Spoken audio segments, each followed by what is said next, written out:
Hey everyone! In this guide, I'm going to show you how to permanently delete your HubSpot account using the full 2026 layout. This process completely removes your data from HubSpot, including contacts, deals, emails, automation, reports, websites, and tracking history. Once this step is completed, the process cannot be undone. So before continuing, make sure you've backed up anything important. Now let's begin. First, open your browser, go to HubSpot.com, click Login, and sign into your HubSpot account.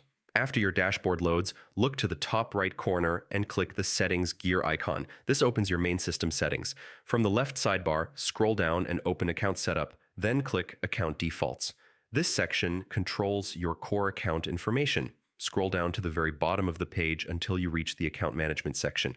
This is where HubSpot places the option to delete your account. Here, click the Delete Account option. HubSpot will immediately display several warning messages.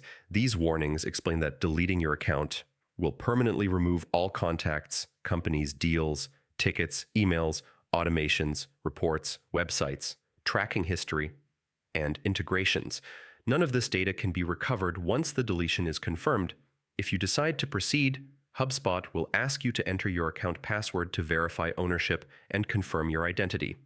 Type your password carefully, then click the button that says Permanently Delete My Account. After confirmation, HubSpot will begin the deletion process, and your access may be limited immediately.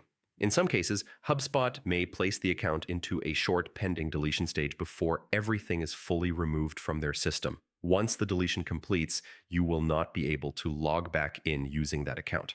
And that's it. That's how to permanently delete your HubSpot account using the 2026 setup.